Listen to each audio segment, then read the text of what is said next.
성공예감 별책 부록! 지식과 지혜를 얻는 가장 경제적인 방법, 성공예감 별책 부록 시간입니다. 이맘때 되면 새해를 준비하면서 돈의 흐름은 또 사람들의 마음은 어느 쪽으로 흘러갈까 트렌드 책 많이 접해보실 텐데요. 오늘 준비한 책은요, 부의 이동 트렌드 2026이라는 새로운 책입니다. 이 책의 저자는 금융 크리에이터 손희애 작가고요. 같이 한번 만나보시죠. 안녕하세요. 안녕하세요. 안녕하세요. 트렌드 책은 처음 쓰신 거죠? 맞아요. 트렌드서는 처음이고요. 전체적으로는 네 번째 책으로 이번에 출간을 했습니다. 보통 이게 그래도 12월에는 나와야 네. 사람들이 또 이제 새해를 준비하는데 또 도움을 줄 수 있잖아요. 그렇죠. 지필은 언제부터 준비를 해요? 이런 트렌드 책은? 이 책 같은 경우에는 한 5월 말쯤부터 썼던 것 같아요. 그래서 5월, 6월, 7월 제가 한 9월 초쯤에 제 손에서는 떠났거든요. 그래서 한 4달 꼬박 정도 쓴 것 같습니다. 아, 또 이게 뒤에 편집 작업도 있으니까 맞아요. 책의 완성도를 더하기 위해서. 근데 5월부터 시작된 책이라면은 이게 사실 그러면 26년 트렌드 분석이 제대로 될까? 이런 의문을 또 가질 수 있을 것 같아요. 근데 사실은 뭐 트렌드라는 게 갑자기 하늘에서 뚝 떨어지는 게 아니잖아요. 나단에 없었던 일들이 갑자기 생기는 게 아니기 때문에 예. 그 전부터 뭐 경제연구소 혹은 뭐 기타의 기관들에서 주목했던 이슈들, 그리고 사람들이 또 유독 결핍을 가지는 그런 포인트들이 있어요. 뭐 예를 들어서 이 책에서도 제가 렌트 리스크라는 주제도 다루었었고요. 네. 그러니까 전세 사기가 계속 일어나다 보니까 이걸 우리가 좀 어떻게 하면은 해결할 수 있을까? 이 부분을 좀 극복할 수 있는 그런 시장이 없나? 비즈니스가 없나? 이런 걸 사람들이 찾게 되잖아요. 그런 니즈, 그리고 보고서들 이런 것들을 쭉 훑어보면은 내년에는 이런 게 좀 주목을 받겠구나라는 것들의 윤곽이 대략 나오더라고요. 그래서 그런 것들을 기반으로 정리를 해가지고 또 감히 좀 예측을 하는 그런 책을 한번 써봤습니다. 쭉 이어져 오는 흐름을 사실은 쭉 관찰하는 게 핵심이고 관찰을 맞아요. 하다 보면 이제 통찰이라는 것도 네. 생기게 되는 거고 그러다 보면 트렌드 책도 이제 쓸 수 있게 된 거고 손희애 작가만의 좀 내다보는 노하우 이런 게 좀 생겼어요? 어때요? 어떤 게 있어요? 생겼습니다. 실제로 처음에는 저도 보고서에만 의존해서 쓰게 될 줄 알았거든요. 근데 이런 자료조사를 하다 보니까 자료조사 그걸 넘어가지고 네. 실제로 주변 사람들도 어떤 것에 좀 불편함을 느낄까, 어떤 것에 좀 니즈를 느낄까 이런 거를 더 관찰하게 되더라고요. 그래서 그 관찰한 지점과 그리고 보고서, 그러니까 우리가 서면으로서 확인할 수 있는 것들을 같이 합쳐보니까 이런 게 사람들이 점점 관심을 가지는 분야가 되겠구나. 뭐 예를 들어서 책에서도 제가 신노동시장이라는 목차를 아예 만들어서 이제 파트를 썼는데요. 주변에서 유독 저도 실제로 프리랜서지만 프리랜서가 점점 늘어나고 있다라는 느낌을 어느 순간부터 강하게 받았었거든요. 네. 그런데 실제로 그게 느낌만이 아니라 우리 자료 조사로 나타나더라고요.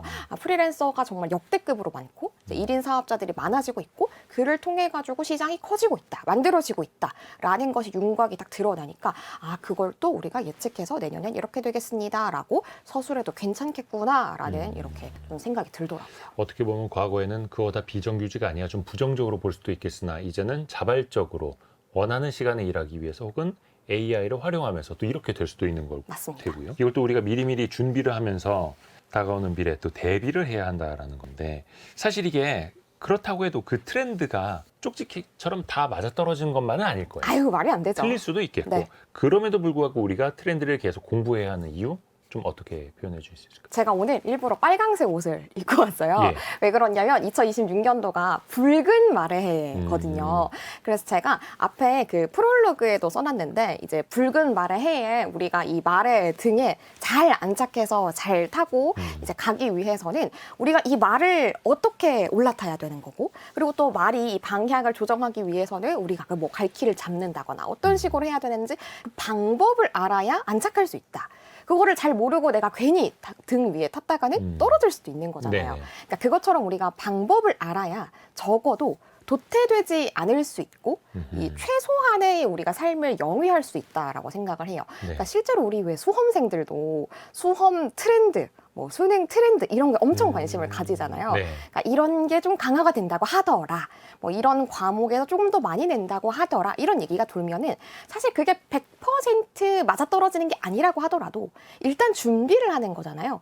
준비를 안 했다가 나오면은 준비할 걸. 이런 아쉬움이 남고 이건 이미 지나가본 건데 혹은 내가 이제 준비를 하고 나서 그 일이 일어나지 않았더라도 손해는 아니란 말이죠. 네. 그래서 미리미리 알아두는 게 우리가 최소한의 방어를 할 수 있는 방법이다라고 생각을 하고 꼭 제 책을 읽지 않으시더라도 저는 이런 부분에 대해서는 우리가 늘 좀 준비를 해야 된다고 생각을 합니다. 세상이 또 어떻게 변해가는가 정도는 알고 있어야 하는 맞아요. 거고요. 그게 돈의 흐름이기도 하고 직업이기도 하고 또 사업의 기회이기도 할 테니까요. 맞아요. 투자와 소비의 기준을 바꾸는 새로운 전략, 부의 이동, 트렌드 2026을 우리가 함께 읽고 있는데요.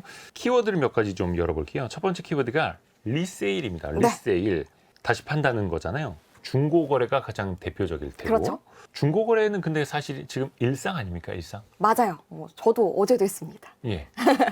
요즘 정말 많이들 활용하시잖아요. 네. 근데 이게 물론 일상이 됐는데 왜 일상이 됐는가? 조금 더 우리 삶에 더 강하게 녹아든 이유가 뭔가라고 살펴봤을 때에는 바로 저성장이 깔려 있습니다. 그러니까 계속 날이 갈수록 경제 상황이 안 좋아지고 있잖아요. 그리고 2026년도에는 더 심해질 겁니다. 우리가 생각하는 것 그 이상으로 경제가 계속 빠른 속도로 나빠지고 있고 대부분의 경제 전문가들이 또 잠재 성장률에 대해서 우리나라 0%를 향해 가고 있다라고 한 네. 입으로 얘기를 하고 있죠. 그러니까 이런 상황에서는 우리가 더 큰 부자가 되기보다는 내가 어떻게 하면은 그래도 최소한의 삶을 유지할 수 있을까? 나는 조금 짠테크라도 해서 내가 안 입는 거를 내다 팔고 혹은 또 나와 있는 거를 조금 더 저렴하게 구매를 해서 조금이라도 아끼고 싶어. 그러니까 이런 기조가 결국은 우리 행동으로 발현이 되는 나타나죠. 거라고 봐야 되는 거고요. 그럼으로써 이 리셀 시장이 계속 커지고 있는 거죠. 그래서 이 체리피커가 예전에는 되게 안 좋은 말처럼 많이 쓰였는데 좋은 것만 따먹는 사람들. 맞아요. 근데 이 체리피커가 이제 어쩔 수 없는 삶이 돼버린 거예요. 다들 형편이 고만고만하고 환경이 지금 너무나도 이제 팍팍해지고 있으니까요. 모두가 체리피커가 되지 않고서는 돈을 아낄 수 없고 어쩔 수 없는 그런 환경이 되어가고 있기 때문에 그들이 이제 당연히 하게 되는 그런 그 흐름으로 인해 가지고 자연스럽게 성장하게 된 그런 시장이 아닐까라고 생각을 하고요. 네. 또 한편으로 재미를 느끼는 사람들도 있어요. 중고거래에서. 맞아요. 이 리세일이 하나의 특히나 이제 2030들의 문화가 되고 있거든요. 네. 이 젠지들은 실제로 젠지 세대는 새 물건을 사는 것보다 중고 물품을 사는 그 빈도가 훨씬 높다고 해요. 그러니까 내가 그 물품을 삼으로써 세상에 없던 거. 그러니까 다른 사람이 누가 썼는지는 모르는 거지만 세상에 없던 것을 내가 창출해내는 것 같은 그런 기분을 느낀다라고 해요. 네. 가치 소비의 면모도 있는 거고요. 그래서 그 우리 빈티지 시장 있잖아요. 네. 빈티지 시장도 이 리셀 시장의 일환인 건데 빈티지 시장의 시장 그 규모가 점점 커지고 있어요. 이 젠지들이 더더욱이 많이 그 시장을 찾고 있고 요즘 파는 거 말고 나 막 80년대 팔던 거, 90년대 팔던 거 그런 거 입고 싶어. 그러면 내 또래 중에서는 적어도 그 옷을 입고 있는 사람이 없겠지?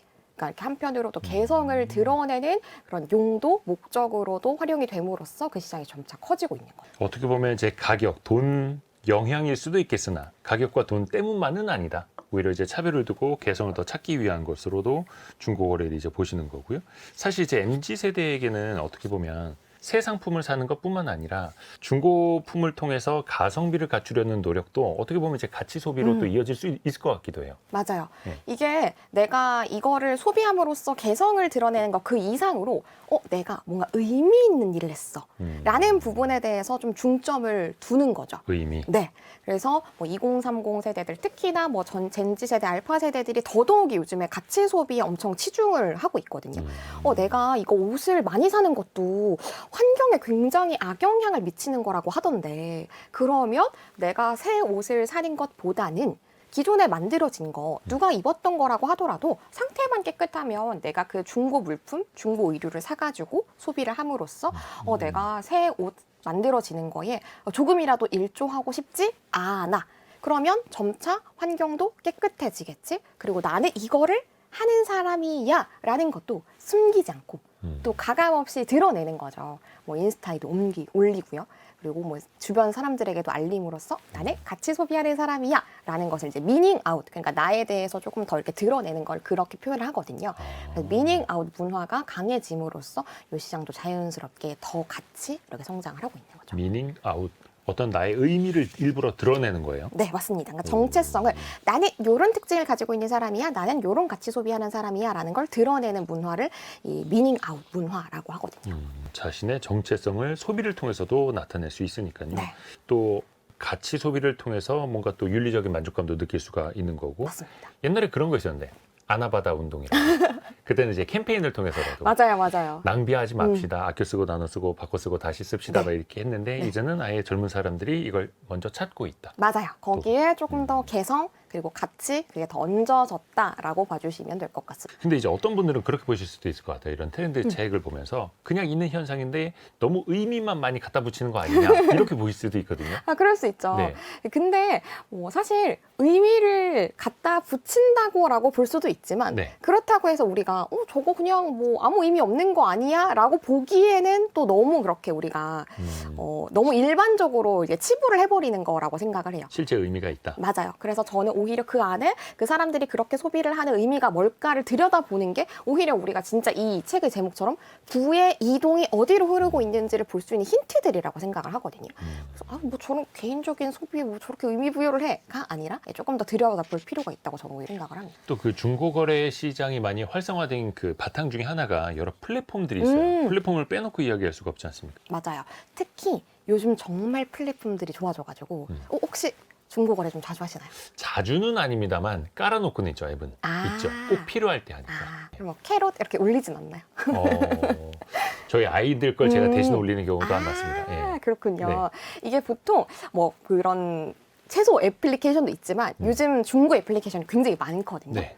애플리케이션들이 나날이 발전을 해서 예를 들어서 네. 지금 쓰고 계신 모자를 제가 올렸어요. 네. 올리면서 상품명, 코드 그 시리얼 넘버 같은 거 이렇게 올려가지고 상품명 코드 올리니까 제가 뭔가 가격을 설정하지 않았는데도 추천 가격을 띄워주는 거예요. 애플리케이션이. 그 이미지나 이런 걸 막 분석을 해서. 맞아요. 그 뭐 비슷한 모자를 올린 사람들은 2만 원에 내놨어요.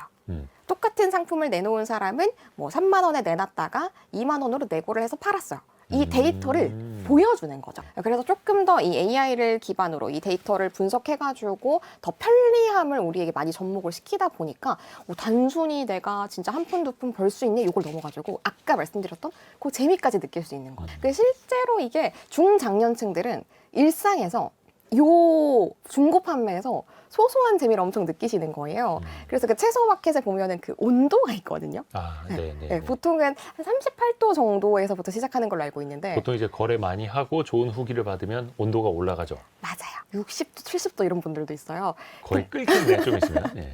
근데 그런 분들은 네. 대부분 중장년층이에요. 그러니까 이 부분에서도 재미를 느끼시는 거예요. 누군가, 그러니까 사실 요즘 사람 만날 일도 별로 없잖아요. 네.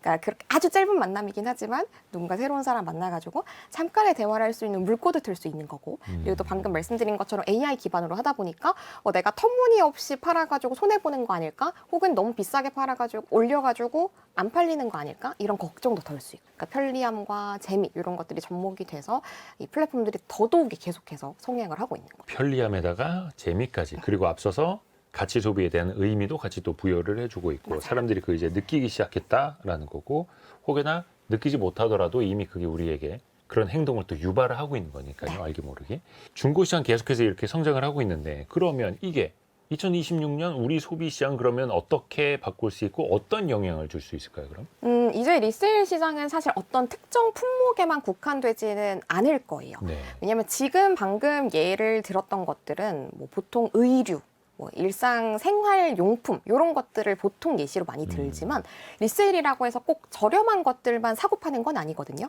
명품 리세일 시장도 굉장히 규모가 커요.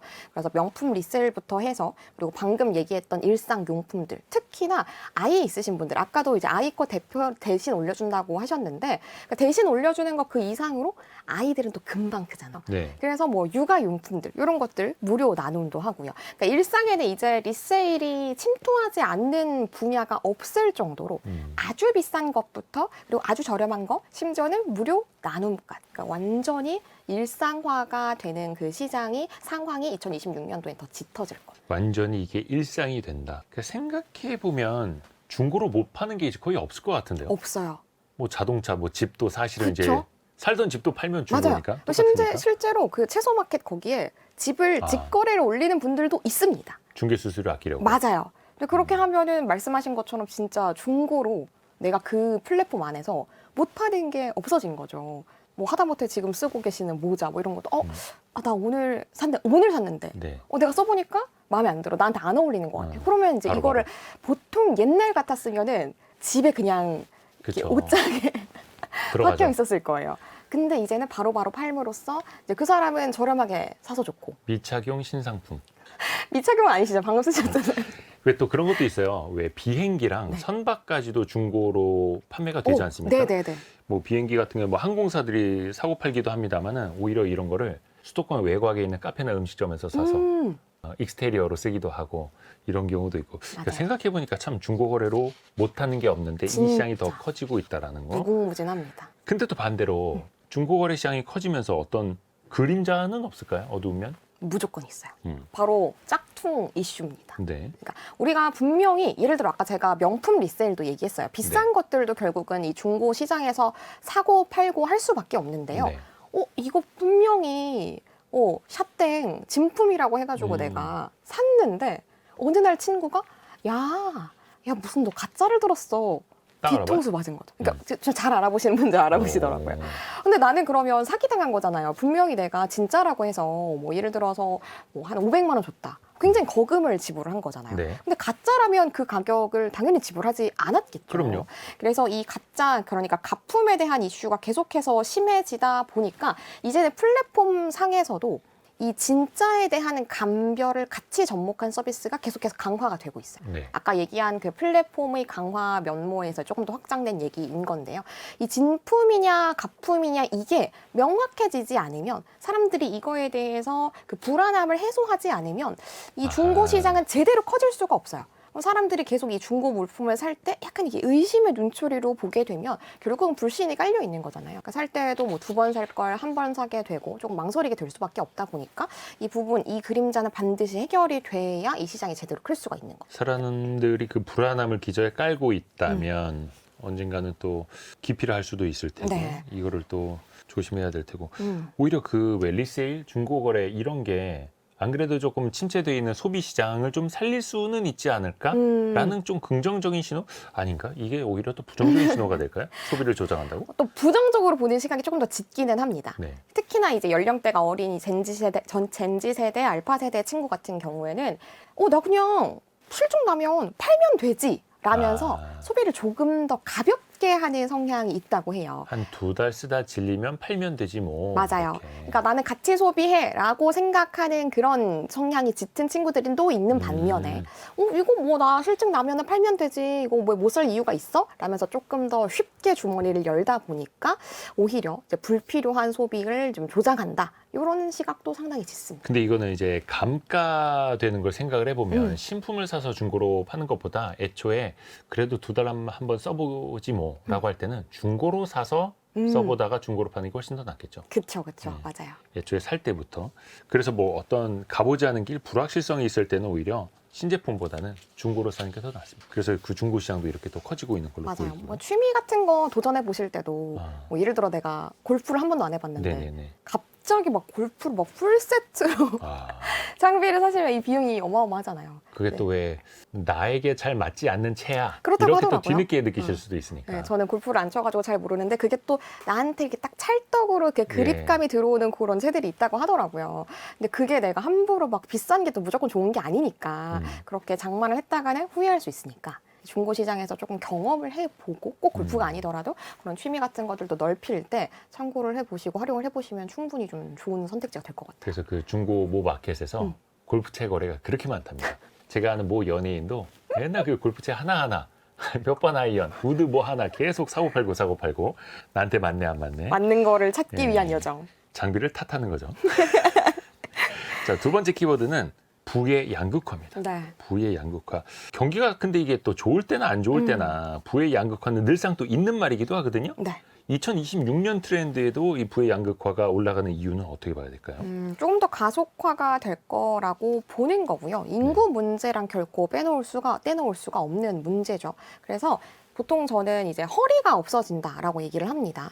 그리고 이제 모래시계형 사회가 되어버리는 것. 그러니까 정말 이제 부를 가진 사람들은 소수. 얼마 전에도 며칠 전에도 이제 한 금융사에서 부자 보고서라는 거를 내놨더라고요. 그러니까 정말 이제 1%의 부를 가진 사람들이 이 사회에 상당한 부를 이제 가지고 있고, 그리고 밑에는 이제 빈. 그러니까 이제 가난에 조금 더 가까운. 그러니까 물론 막 정말 찢어지게 가난하다고 해서 우리가 가난이라고 표현하는 게 아니라 이제 상대적인 거잖아요. 그렇죠. 그러니까 상대적으로 우리가 절망감을 가진 사람들이 훨씬 더 많아지고, 상대적으로 또 이제 굳건하게 지켜줘야 되는 이 허리 역할을 하는 사람들은 날이 가면 갈수록 적어지고 있는 거예요. 이게 통계상으로 살펴보면 제가 이 책에도 써놨는데 2026년도에는 그 속도가 조금 더 심해지고 빨라질 거거든요.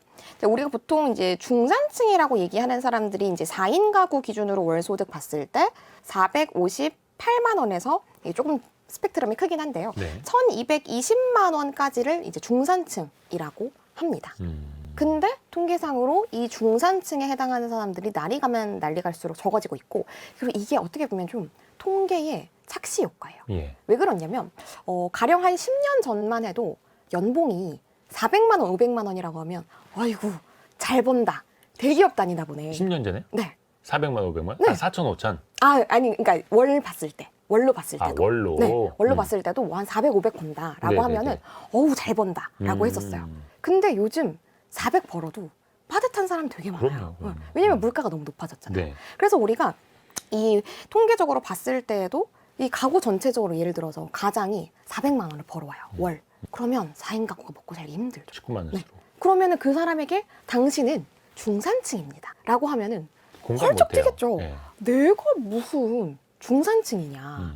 공감을 못할 거예요. 근데 통계적으로는 그 사람들까지도 심지어 중산층으로 보는데도 그 수 역시 전체적으로 봤을 때에는 날이 가면 날이 갈수록 줄어들고 있다. 그래서 이게 사실 허리가 없어지면은 실제로 소비하는 사람들도 줄어드는 거거든요. 왜냐면 여력이 없잖아요. 그렇죠. 돈을 쓸 수가 없으니까. 이게 우리가 4인 가구가 지금 400만 원으로 뭐 밥 먹고 필수적인 것만 해도 남는 게 없는데, 어떻게 그 뭐 여가를 위해서 기타의 뭐 쇼핑이라든지 이런 거에 돈을 쓸 수가 있겠어요. 그래서 우리가 돈을 쓸 수 있는, 경제를 돌아가게 할 수 있는 이 허리가 줄어들다 보니까 전 사회적으로 봤을 때는 좀 절망감이 좀 가득한 상황이다라고 봐야 될 것 같습니다. 물론 이제 통계로 봤을 때는 4인 가구 기준으로 월 소득 458만 원에서 1220만 원 사이가 중산층이다.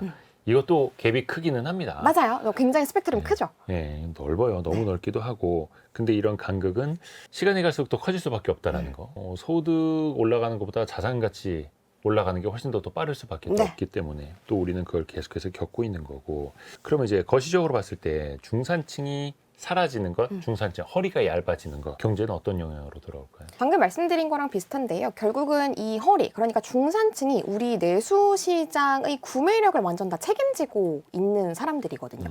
근데 소비가 점점 줄어들고 있고, 그리고 물가가 올라가고, 내가 계속해서 이 월급 받는 거는 비슷한 수준인데 물가가 올라가면 쓸 수 있는 돈이 없잖아요. 그래서 이 충격을 우리가 흡수해줄 수 있는 완충지대가 줄어들고 있다라고 봐야 될 것 같습니다. 근데 그렇게 되면은 계속 경기 전체가 휘청이고, 또 우리가 이 골이 깊어질 수밖에 없는 거죠. 그러면 이 부유층이랑 빈곤층의 골이 점차 깊어질 수밖에 없는 거죠. 그리고 아예 모래시계형이라고 말씀을 드렸지만 온전한 균형을 이루고 있는 모래시계도 아니고, 모래시계 모양도 위에는 아주 적어요. 그러니까 부를 담당하고 있는 사람들의 수는 굉장히 적은데 부가 거의 몰려 있고, 네. 빈곤층을 담당하고 있는 밑에의 삼각형은 상당히 비대하죠. 그러니까 아예 사회적으로 균형이 안 맞다 보니까 경기 전체가 제대로 굴러갈 수가 없는 모양이라고 봐야 될 것 같아요. 소비도 또 그런 자산, 소득에 따라서 연관돼서 또 이어질 수밖에 없잖아요. 또 항상 여름 되면 이야기 나오는 게 어떤 호텔에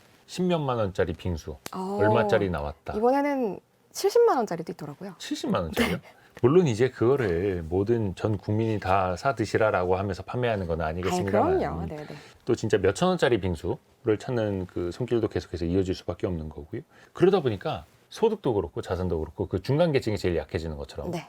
판매되는 어떤 상품 제품들을 봐도 중간쯤에 있는 게 제일 애매모호해지더라고요. 아주 극명해요. 그러니까 예를 들어서 방금 얘기했던 거 뭐 꼭 70만 원짜리 아니더라도 2, 30만 원짜리 케이크도 굉장히 많거든요.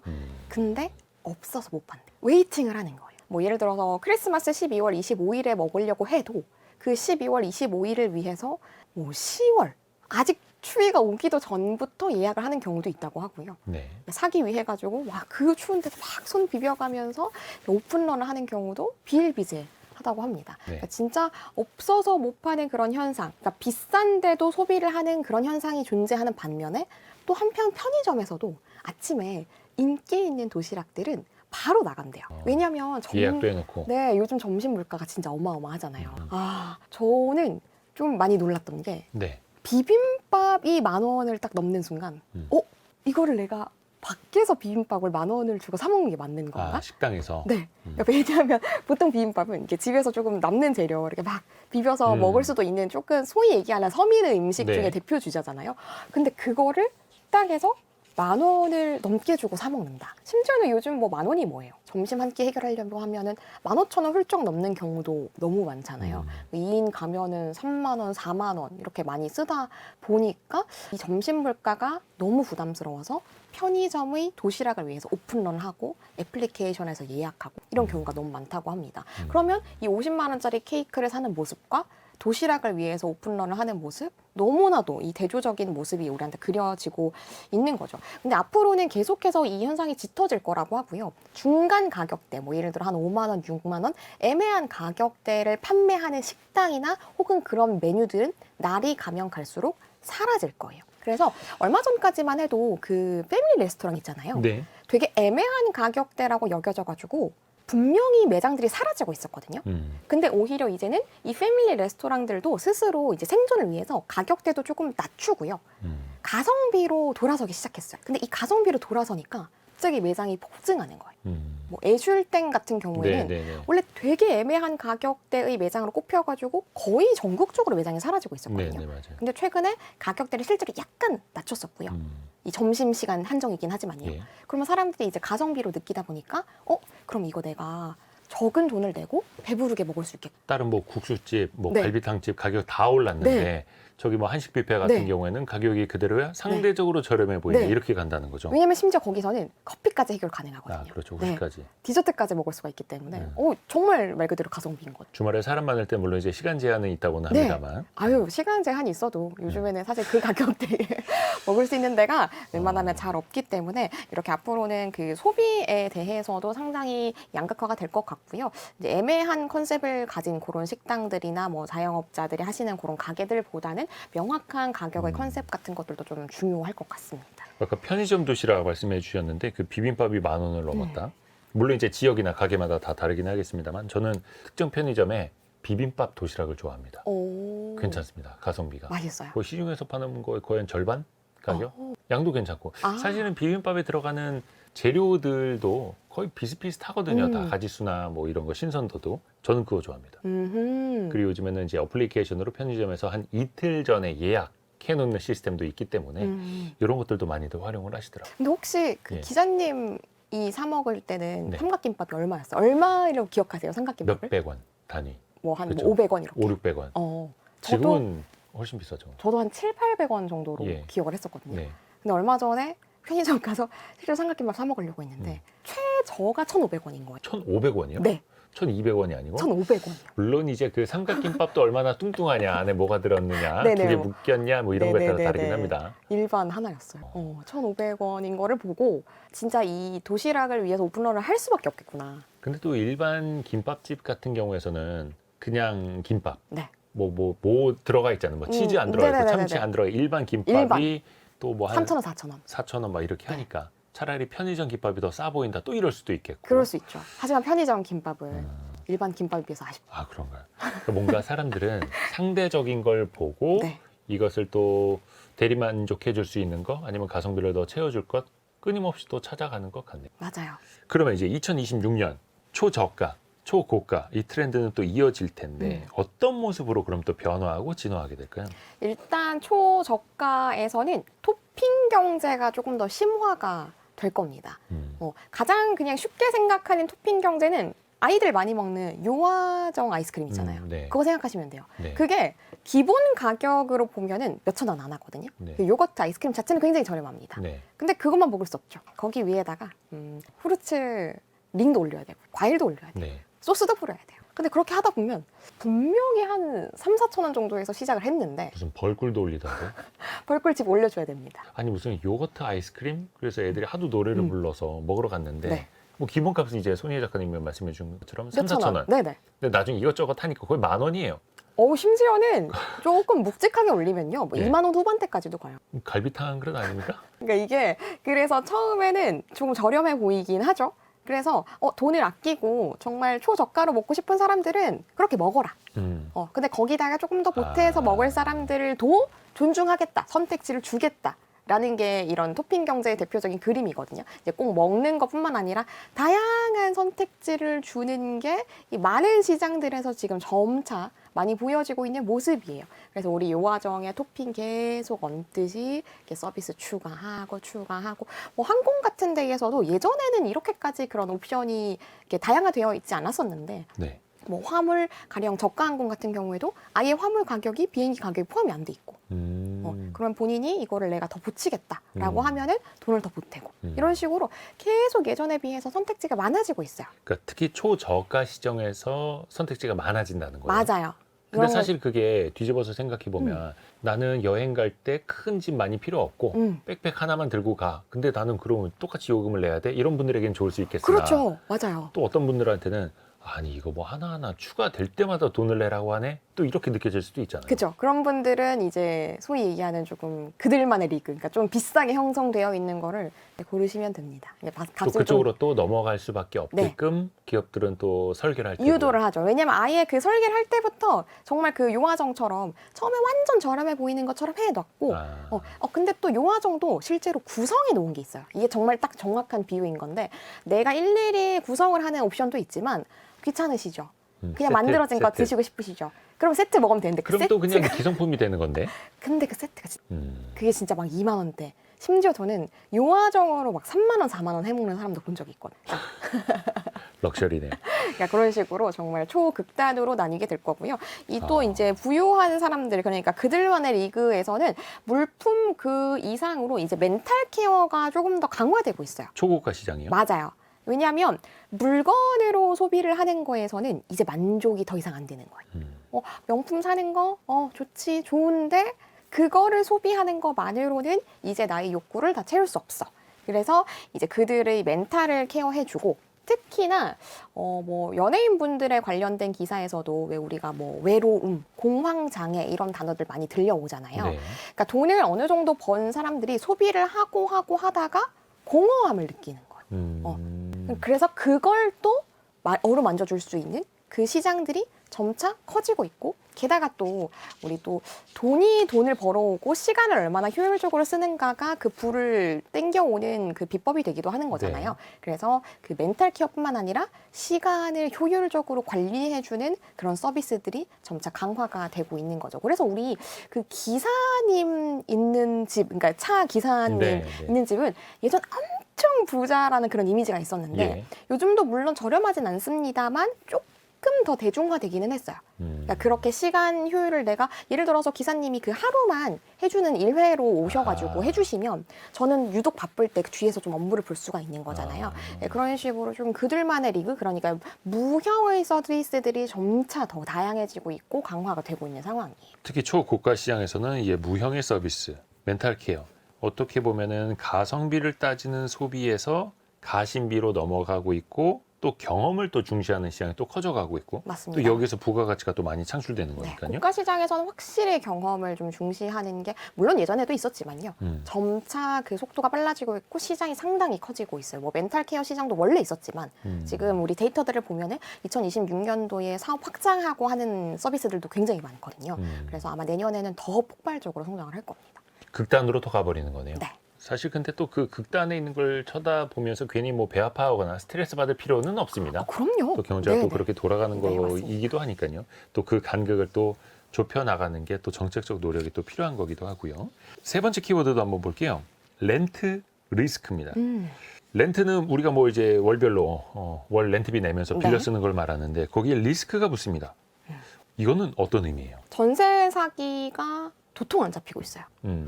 계속해서 이 전세에 대한 두려움, 그것 때문에 월세 시장은 커지고 있고, 아, 그렇다면 내가 이 세를 들어서 안 살 수는 없는 건데, 네. 또 월세를 가는 게 좋다고는 하지만 월세라고 해서 무조건 안전할까? 이런 의문도 들고요. 그리고 실질적으로 비용적으로 생각했을 때 월세를 다달이 내는 거는 증발되는 돈, 그러니까 휘발되는 돈 같은데 전세는 어쨌든 내가 목돈을 맡겼다가 그렇죠. 돌려받는 거다 보니까 비용적으로도 상당히 좀 우리가 셈을 하게 되는 거잖아요. 그래서 이 부분에 대해서 내가 좀 렌트 리스크, 그러니까 이 세를 들어서 임차인으로 들어가서 사는 거에 대해서 나의 불안감을 좀 해소해 줄 수 있는 서비스가 없을까?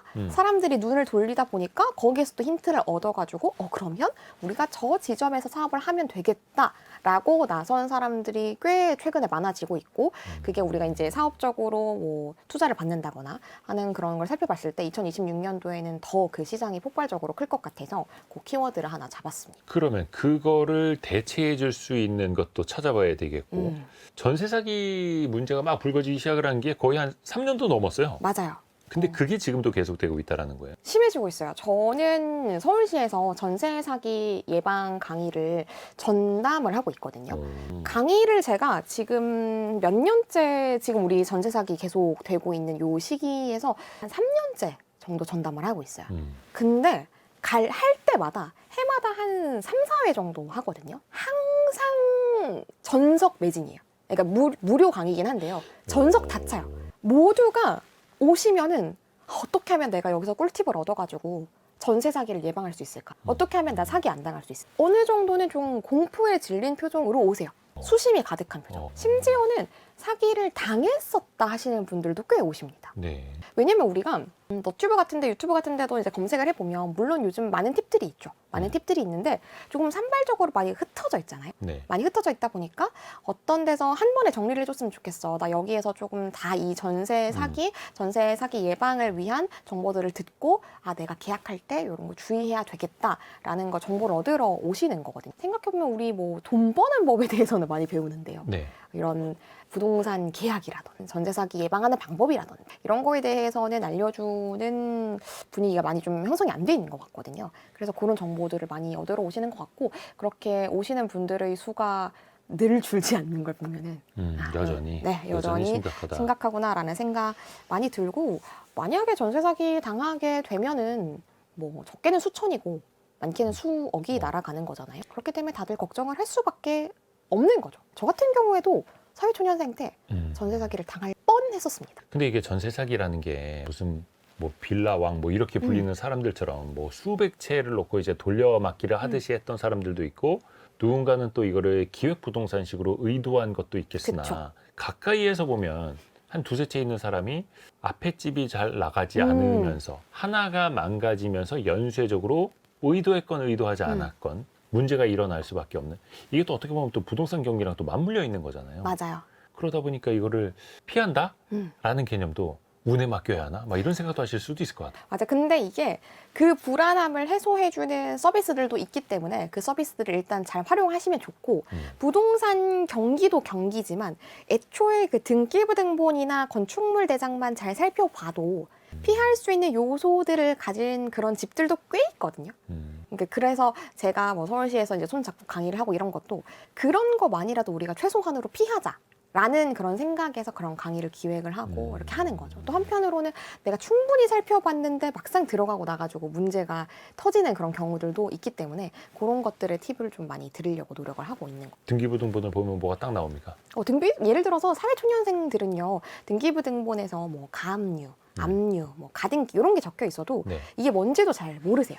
그래서 그런 것들을 좀 알려드리는. 공인중개사분이 괜찮다라고 하면 진짜 괜찮은 맞아요, 거예요. 맞아요. 근데 실제로 대부분의 공인중개사분들이 당연히 선량하시거든요.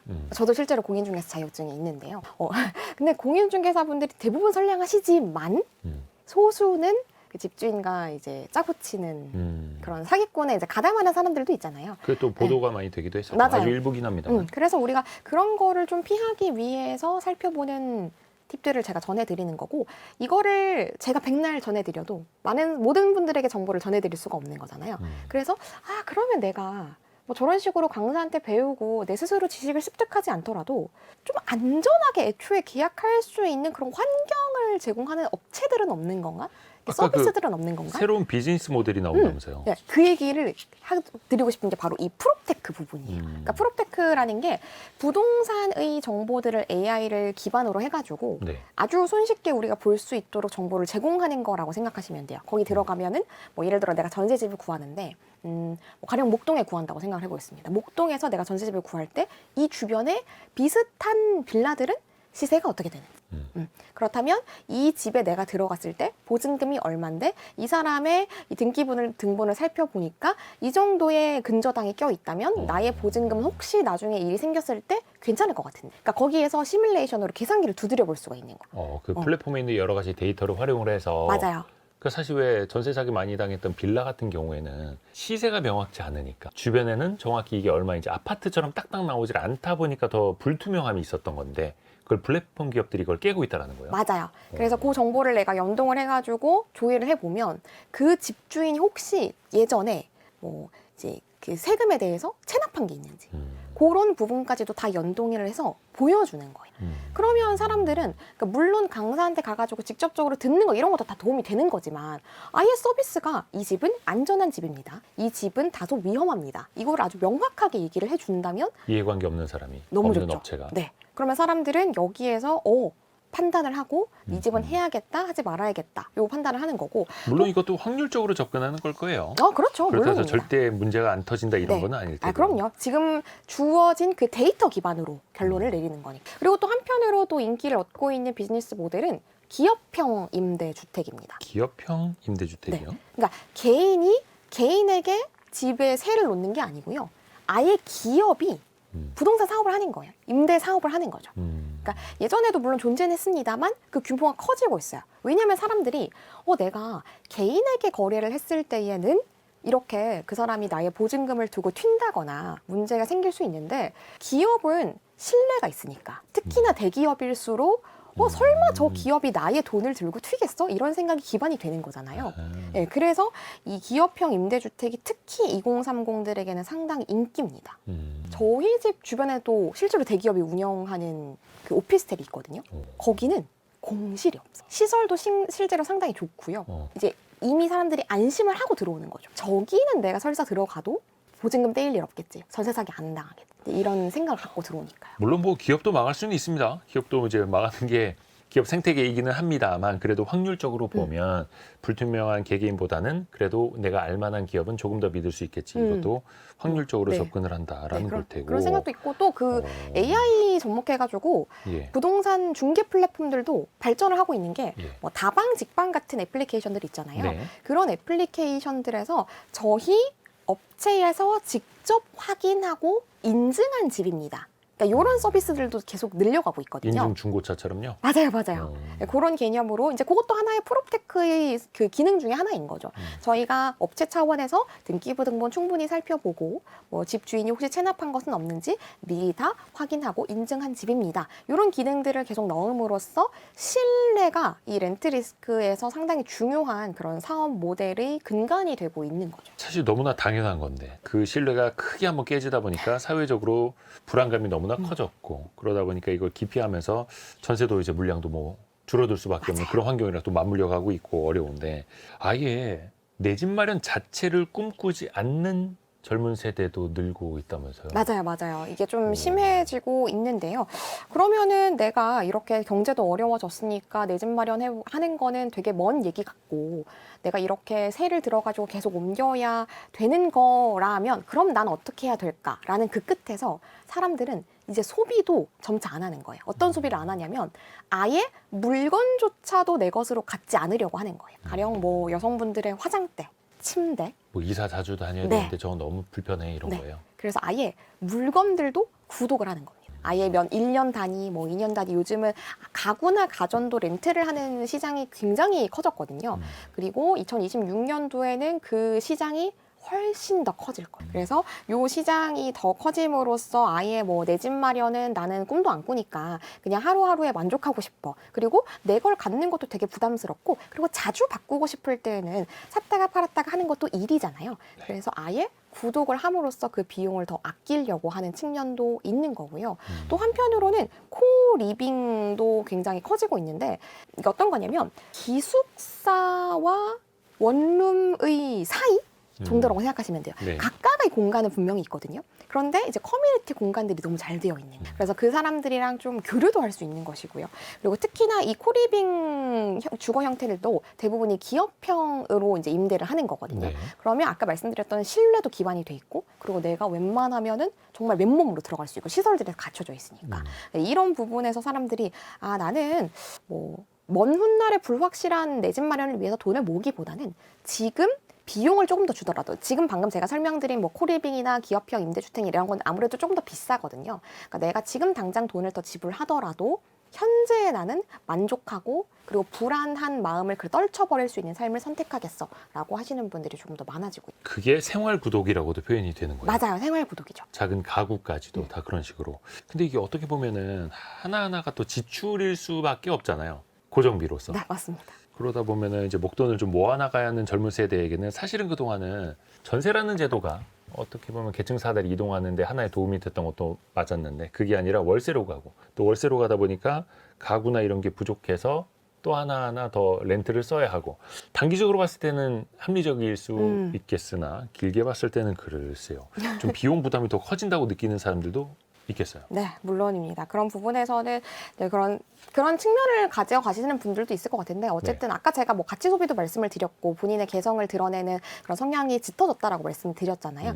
결국은 이런 부분에서도 다 녹아들어서 나는 먼 훗날의 불확실한 삶보다는 지금을 선택할래 하시는 분들이 더 많아지는 것 같고요. 그리고 또 마지막으로 제가 이 책에서 하나 꼭 소개드리고 싶은 키워드가 있는데 예. 바로 신노동시장. 신노동? 네. 그냥 뭐냐면 노동이 아니라 네, 새로운 신노동 시장. 뭐냐면 아까 제가 프리랜서 얘기 잠깐 했었잖아요. 네. 혹시 기자님도 주변에 좀 프리랜서가 많아진 것 같다라고 생각하시나요? 저요. 네. 저도 그 중에 하나 아닙니까? 아 그렇네요. 사업도 하고 저도 있습니다만 그렇고요. 저도 그렇고요. 그러니까 좋게 표현하면 엔잡러 여러 가지 또 일을 하고 있고 어떻게 보면 프리랜서 과거에는 프리랜서라고 뭐 앞에서도 이야기한 것처럼 그냥 비정규직 불안정해 미래가 안 보여 이렇게 느꼈다면 이제는 자발적인 프리랜서들도 많아지는 것 같거든요. 능력자로 인정받고 오히려 네, 예, 예. 맞아요. 그럴 수 있죠. 네. 어디 얽매이지 않는다고. 맞아요. 저도 제가 제 개인 유튜브를 한 지가 한 7, 8년 정도 됐는데요. 제가 유튜브 처음 시작했을 때 저는 이런 일도 하고 있고요. 저런 일도 하고 있고요. 엔잡러예요. 라고 소개를 하면은 막 댓글 반응들이 키님 너무 대단해요. 어떻게 엔잡러를 할 수 있어요? 막 너무 부지런하세요. 막 엄청 열정적이시네. 이런 반응이었어요. 네. 근데 요즘의 엔잡은 흔하죠. 아 너무 흔하다. 네. 이 사람도 엔잡하고 저 사람도 엔잡하고 얘도 엔잡하고 쟤도 엔잡하죠. 사실 엔잡이라는 표현을 우리가 쓴 것도 몇 년 안 됐어요. 맞아요. 예. 근데 그 사이에 그 수가 엄청 폭증했어요. 근데 왜 그러냐면 이것도 우리 경제 상황이랑 좀 맞닿아 있는데요.